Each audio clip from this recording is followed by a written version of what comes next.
Hello and welcome to History Sleep Stories. Tonight, we will dive into the lost continents, into the deep blue of the ocean, and the hazy realms of myth and memory. We will explore three names that have captivated dreamers, scholars, and explorers for generations. Atlantis, Lemuria, and Mu. Let your breathing become slow and deep, and allow your mind to drift back through the centuries. Our story starts in the 4th century BCE in the city of Athens. The great philosopher Plato, a student of Socrates and teacher of Aristotle, is writing two of his most famous works, the Timaeus and the Crius.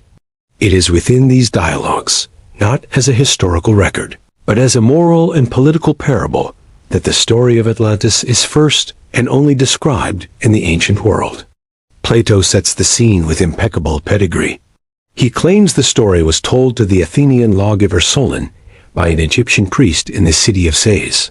The priest chastises Solon, saying the Greeks have forgotten their own history, for a great civilization once rose and fell, long before their time.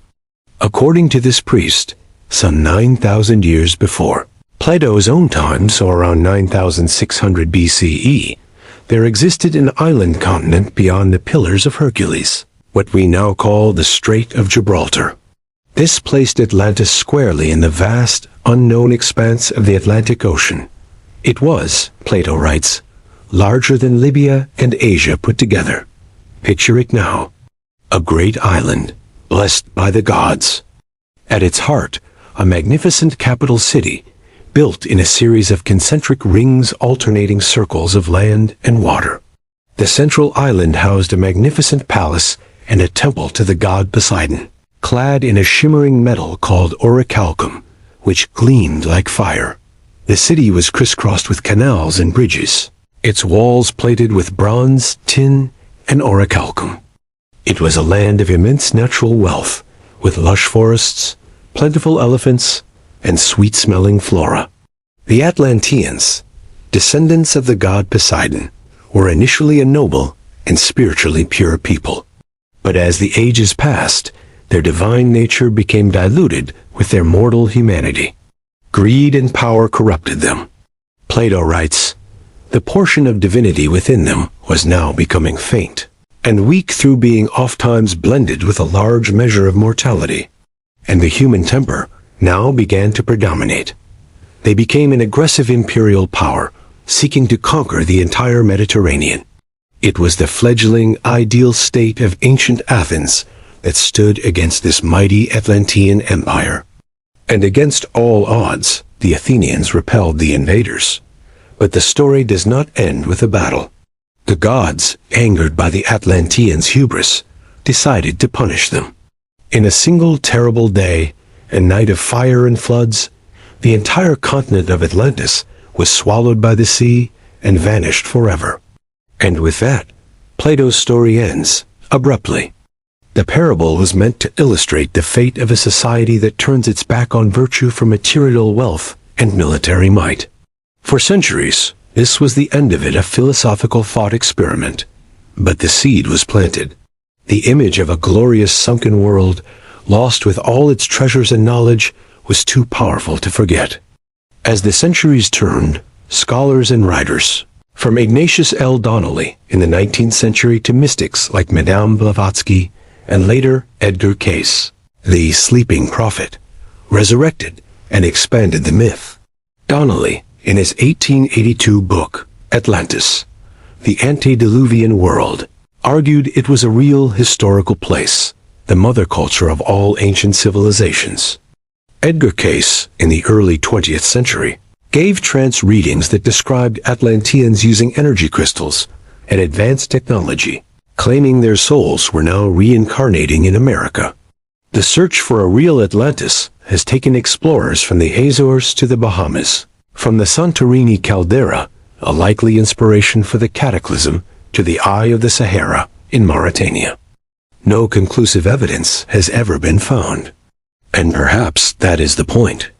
Atlantis endures not because it was real, but because it represents a golden age we imagine, a warning we feel we must heed, and a mystery that the deep, dark ocean keeps forever to itself. Let the image of those glowing concentric rings fade now, sinking slowly beneath the gentle, rolling waves of the Atlantic, disappearing into the blue, a dream of what once might have been. As we leave the stormy waters of the Atlantic, let us travel east, across the Mediterranean, through the Suez, and into the warm, tropical waters of the Indian Ocean. Here, in the 19th century, a different kind of lost continent was born not from philosophy, but from science. The year is 1864. The scientific world is still reeling from Charles Darwin's On the Origin of Species, published just 5 years prior. The concept of evolution and biogeography, why animals live where they do, is a burning question. A British zoologist named Philip Sclater is puzzled by a very specific mystery. He notes that a type of small, primitive primate, known as a lemur, is found in the wild only in 2 places, the island of Madagascar and parts of mainland Asia and Africa. How did they get there? The prevailing theory of land bridges was popular to explain animal distribution. Sclater proposed a fascinating solution: a vast, sunken continent that once spanned the Indian Ocean, connecting India, Madagascar, and Africa. He named this hypothetical land Lemuria, after its furry, wide-eyed inhabitants. For a time, Lemuria was a perfectly respectable scientific hypothesis. It was included in textbooks and maps. The great German biologist Ernst Haeckel even suggested it might be the cradle of mankind, the original homeland of humanity. He believed it could explain the missing link in the fossil record. But science, like the continents themselves, is not static. It shifts.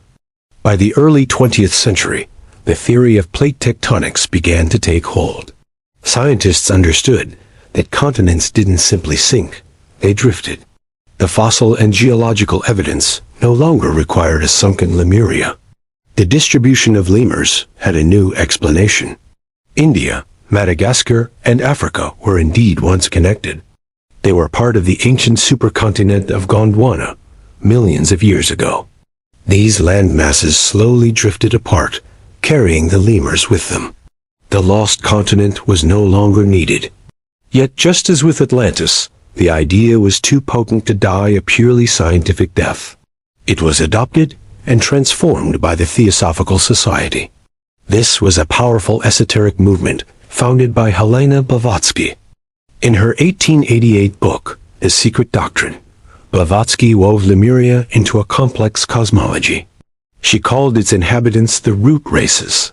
Her Lemurians were not scientists' hypothetical proto-primates. They were the third root race of humanity. She described them as giant, ape-like beings. They were egg-laying hermaphrodites. They possessed a third eye that gave them psychic powers. They communicated with a language of sounds, not words.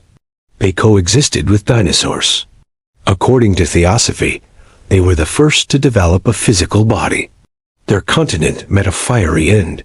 It was consumed by volcanic fires and submergence. It left behind only the mountain peaks we now know as Madagascar, Sri Lanka, and Borneo. This fantastical version of Lemuria found a home in later New Age thought. It became connected to concepts of crystal healing and ancient wisdom. It was reimagined as a Pacific paradise. It was sometimes merged with our next lost land, Mu. The scientific land bridge had been completely transformed. It was now a spiritual homeland, a sunken Eden of a different, more mystical past. So release the image of the giant, gentle Lemurians, and their vast, tropical continent, feel it growing warm, then cool, as it slowly, over eons, sinks beneath the waves of the Indian Ocean, leaving only scattered islands behind, quiet and still. Our final journey takes us to the largest ocean on Earth, the Pacific. Here, in the late 19th and early 20th centuries, a new story emerged. It told of a civilization that dwarfed even Atlantis. Its name was Mu, the motherland of man. The primary architect of the Mu myth was a fascinating and controversial figure, Augustus the Plongeon. He was a British-American archaeologist and early Mayanist. In the 1870s, he was studying the Maya ruins in Yucatan. Laplanjian claimed to have translated ancient Mayan texts. He asserted that the Maya were far older than previously thought. He believed their wisdom originated from an even older continent in the Pacific Ocean, Mu.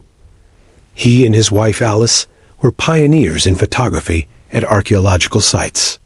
But their translations were widely dismissed by mainstream scholars. The myth was truly popularized by James Churchward, a British occult writer. His series of books began with the lost continent of Mu in 1926. Churchward claimed that while he was a soldier in India in the 1860s, a high-ranking temple priest showed him a set of ancient clay tablets. These tablets were written in a lost Nagamaya language. He claimed only he and a few others could decipher them. These tablets, he said, told the full story of Mu. According to Churchward, Mu was a vast, idyllic continent. It stretched from north of Hawaii to as far south as the Fiji Islands. It was the original Garden of Eden. It was the birthplace of humanity. It was home to the Nakul people, a sophisticated civilization of 64 million inhabitants. The Nakuls were master navigators and builders. He claimed they colonized the rest of the world. Their colonies included Atlantis and the empires of the Maya and India. Churchward described Mu as a lush tropical paradise. It had rolling hills, vast plains, and crystal-clear rivers. There were no mountains. The continent was supposedly flat and buoyant. The people lived in a blissful, communal state. They worshipped the sun in a religion devoid of ritual and idolatry. But around 12,000 years ago, catastrophe struck. Churchward wrote that vast subterranean gas chambers underneath the continent collapsed. The entire landmass shuddered. It was consumed by earthquakes and volcanic fires.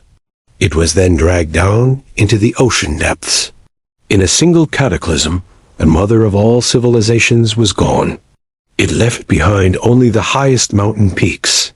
These became the scattered islands of the Pacific. Like Atlantis and Lemuria, Mu served a purpose.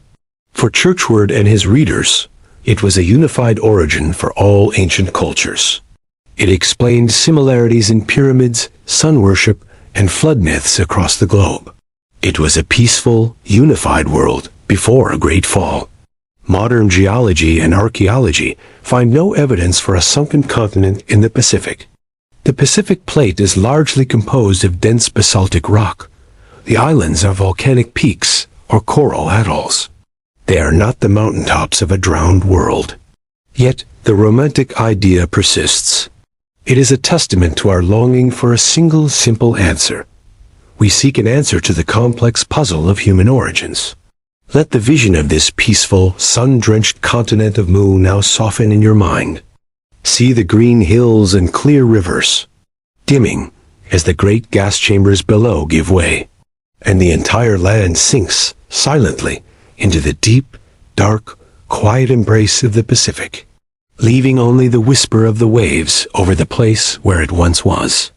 And so we return from our journey through these hidden civilizations. We visited Atlantis, the philosophical warning. We explored Lemuria, the scientific hypothesis turned spiritual cradle. And we beheld Mu, the Pacific motherland. They were, in all likelihood, never real continents as described. Atlantis was a parable. Lemuria was a scientific tool later discarded. Mu was a work of imaginative synthesis. But their power does not lie in their geological truth. It lies in what they represent for us. They are blank canvases upon which we project our ideals and our anxieties. They are visions of a golden age from which we have fallen. They are reminders of the fragility of civilization in the face of nature's power. They are the ultimate mystery. They are the perfect secret. They are hidden not in a locked room, but under miles of timeless, shifting ocean. These stories comfort us. They nurture the idea that there is more to history than what is written. They suggest that great wonders are still waiting, just out of sight. They are, in the end, lullabies for the curious mind. So as you drift towards sleep, carry with you not the search for sunken cities, but the peace they represent. The ocean floor is still and silent. The past is a gentle dream. Let the waves of sleep roll over you. Let them carry you to your own world of quiet mystery and rest. Good night and pleasant dreams.